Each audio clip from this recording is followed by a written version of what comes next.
अस्सलामुअलैकुम दोस्तों। पाकिस्तान का मुकाबला ऑस्ट्रेलिया के साथ दूसरे वनडे मैच में था, जिसमें दोस्तों पाकिस्तानी टीम को शर्मनाक शिकस्त का सामना करना पड़ा। जिसके बाद तीसरे आखिरी और फाइनल वनडे मैच के लिए पाकिस्तानी टीम की प्लेइंग 11 में 5 बड़ी तब्दीलियां कर दी गई हैं। जी हां दोस्तों, शर्मनाक शिकस्त के बाद पाकिस्तानी टीम की प्लेइंग 11 मुकम्मल तौर पर तब्दील कर दी गई है और बड़े खिलाड़ियों की टीम में वापसी हो चुकी है। इसके साथ साथ ये भी बताएंगे कि कौन से खिलाड़ी टीम से बाहर हो चुके हैं, मुकम्मल प्लेइंग 11 भी बताई जाएगी। इसके अलावा दोस्तों इफ्तिखार अहमद, साइम अयूब, मोहम्मद रिजवान, जमान खान और उस्मान तारिक जैसे खिलाड़ियों के बारे में भी इस वक्त एक बड़ी ब्रेकिंग न्यूज़ सामने आ रही है, वो भी आप लोगों को बताएंगे। दूसरे साथ ही साथ इस मैच का नया टाइम टेबल और शेड्यूल भी जारी हो चुका है, वो भी आपको बताएंगे। तो दोस्तों आप लोगों ने वीडियो को शुरू से लेकर आखिर तक लाजमी देखना है। वीडियो को लाइक और चैनल को सब्सक्राइब जरूर कर दीजिएगा। कमेंट सेक्शन में ये बताइएगा कि आप किस खिलाड़ी को पाकिस्तानी टीम में कमबैक करते हुए देखना चाहते हैं और अगले मैच में बेहतरीन परफॉर्म करते हुए भी देखना चाहते हैं। इसके अलावा दोस्तों आपके ख्याल में क्या बाबर आजम एक मरतबा फिर इस मैच में अपनी बैटिंग का जादू जगाकर पाकिस्तान को ऑल इम्पोर्टेंट मैच में कामयाबी दिला पाएंगे या फिर नहीं? और साथ ही साथ कमेंट सेक्शन में हमें यह भी बताइएगा कि आप किस जगह, किस शहर और किस मुल्क से ये वीडियो देख रहे हैं। उसका नाम कमेंट सेक्शन में मेंशन ज़रूर कीजिएगा ताकि हमें पता चल सके क्रिकेट नाजरीन दुनिया में कहां कहां मौजूद हैं। तो दोस्तों आइए सीधा प्लेइंग 11 की तरफ चलते हैं, लेकिन उससे पहले ज़रा आपको थोड़ी सी समरी पिछले मैच की भी जल्दी से बता देते हैं ताकि रिमाइंड हो सके कि हुआ क्या था आखिर पिछले मैच में, कैसे पाकिस्तान हारा था। तो दोस्तों पाकिस्तान और ऑस्ट्रेलिया के दरमियान खेले गए दूसरे वनडे मैच में पाकिस्तानी टीम को एक बार फिर मायूस कुन शिकस्त का सामना करना पड़ा। ये मैच ना सिर्फ नतीजे के लिहाज से बल्कि दोस्तों पाकिस्तान की मुकम्मल तौर पर प्लानिंग के लिहाज से भी काफ़ी सवाल छोड़ गया है। और बहुत बड़ा सवाल ये है कि क्या वाकई हम वर्ल्ड कप की तैयारी कर रहे हैं? लाहौर की सख्त तरीन गर्मी, तकरीबन 40 डिग्री सेंटीग्रेड और दबाव वाले हालात में यहाँ पर हमारे कप्तान जो टॉस फेंकते हैं और पहले बॉलिंग का फैसला कर लेते हैं, जो बहुत बड़ी गलती साबित हुआ। एक्सपर्ट्स पहले ही कह रहे थे कि इस कंडीशन में पहले बॉलिंग करना टीम को थका देगा। लाहौर में गर्मी है, मौसम गर्म है, शाम का वक्त है जिस वक्त हीट बहुत ज़्यादा होती है, लेकिन फैसला वही हुआ, नतीजा भी फिर उसके मुताबिक ही आया। टीम ना मुकम्मल तौर पर बॉलिंग में कामयाब हुई और ना ही बैटिंग में मजबूत आगाज दे सकी, जिसके बायस पाकिस्तान को 232 रन का हदफ मिला। कप्तान शाहीन अफरीदी ने बॉलिंग में अपनी तरफ से भरपूर जान मारी, लेकिन कप्तानी का फैसला टीम के हक में नहीं जा सका। उन्होंने 8 ओवर्स में 36 रन देकर 3 अहम विकेटें हासिल की और एक मेडन ओवर भी करवाया। उनकी बॉलिंग में वो जारिया जरूर नजर आई, लेकिन दोस्तों टीम की मजमूई प्लान पर कमी नजर आई। खास तौर पर टॉस का फैसला सबसे बड़ा पॉइंट ऑफ डिस्कशन रहा। हारिस रऊफ ने दोस्तों 10 ओवर्स में 49 रन देकर सिर्फ 2 विकेटें हासिल की और एक मेडन ओवर उनका शामिल था। उसमें उनकी रफ्तार ने दबाव ज़रूर बनाया, लेकिन उनकी लाइन और लेंथ में तसलसल ना होने की वजह से वो महंगे साबित हुए। बड़े मैच में उनसे ज़्यादा कंट्रोल की तवक्का की जाती है, जो इस बार मुकम्मल तौर पर नज़रअंदाज किया गया। उसके बाद दोस्तों अरफात मिन्हास इस मैच के सबसे मस्बत पहलुओं में से एक रहे। उन्होंने डेब्यू मैच में भी बड़ी अच्छी बॉलिंग की थी और अब दूसरे मैच में ऑस्ट्रेलिया के खिलाफ 10 ओवर्स में सिर्फ 27 रन देकर 2 अहम विकेटें हासिल की और 2 मेडन ओवर्स भी करवाए।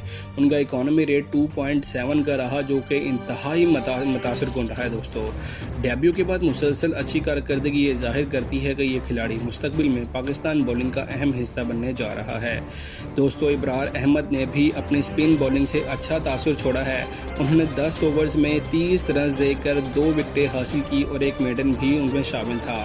उनका इकोनॉमी रेट 3.4 रहा, जो कि एक मतवाजन स्पिनर्स के लिए अच्छा रिकॉर्ड है। उन्होंने बीच के ओवर्स में ऑस्ट्रेलियाई बल्लेबाजों को बांध कर रखा। साथ ही साथ दोस्तों मास सदाकत को ज़्यादा बॉलिंग नहीं दी गई, जो कि एक बहुत बड़ा सवालिया निशान है, क्योंकि वो एक मुकम्मल ऑलराउंडर हैं। उन्होंने ना सिर्फ 2 ओवर्स में 7 रन दिए बल्कि इकोनॉमी रेट भी 3.5 रहा। कम अज़ कम ओवर्स के बावजूद वो कंट्रोल में नजर आए और मजीद मौका मिलता तो शायद और अच्छी बॉलिंग करते। शादाब खान के लिए दोस्तों यहाँ पर जो है ना बड़ी मुश्किलात साबित हो रही हैं। उन्होंने 9 ओवर्स फेंके, 56 रन दिए, कोई ख़ास दबाव न डाल सके।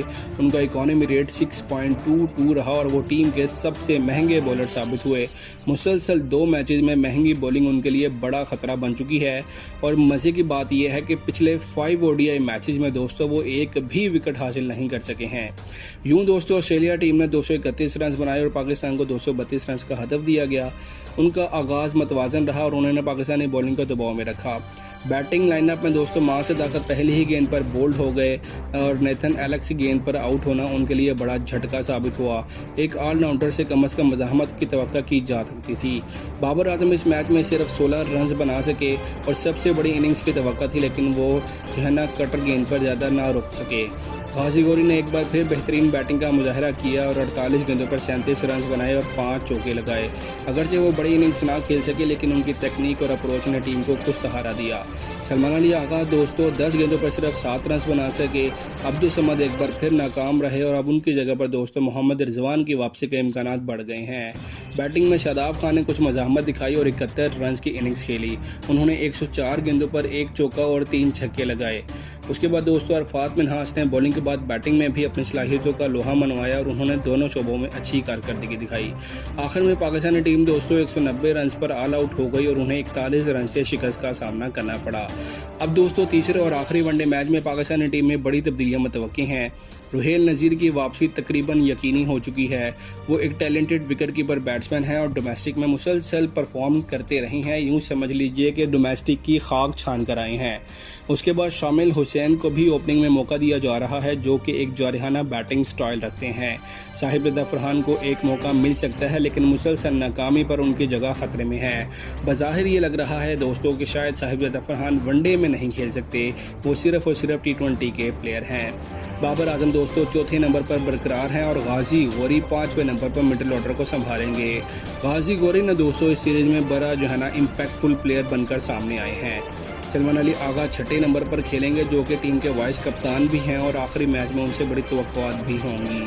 इसी के साथ साथ दोस्तों मोहम्मद रिजवान के हवाले से यहाँ पर खबर ये आ रही है कि जिस तरह की अभी नौजवान खिलाड़ियों ने परफॉर्मेंस दी है, तो फिर सीनियर प्लेयर्स को वापस बुलाया जाएगा 2027 के वर्ल्ड कप के लिए, जिसमें मोहम्मद रिजवान भी शामिल हैं। शादाब खान की जगह पर दोस्तों सुफियान मुकीम को शामिल किया जा रहा है और हारिस रऊफ की जगह पर फाइनली नसीम शाह आ गए हैं और शाहीन अफरीदी कप्तानी जारी रखेंगे। उसके साथ साथ दोस्तों इब्रार अहमद और अरफात मिन्हास के बारे में भी खबर आ रही है कि ये दोनों भी प्लेइंग 11 का हिस्सा होंगे। अरफात मिन्हास ने तो दोस्तों सबको हैरान और परेशान कर रखा है। अपना दूसरा ODI मैच खेल रहे थे, 10 ओवर्स फेंके और सिर्फ 27 रन दिए। उसके अलावा जब दोस्तों बैटिंग की बारी आई तो वहां पर भी उन्होंने बड़ा ज़बरदस्त परफॉर्म करके दिखाया।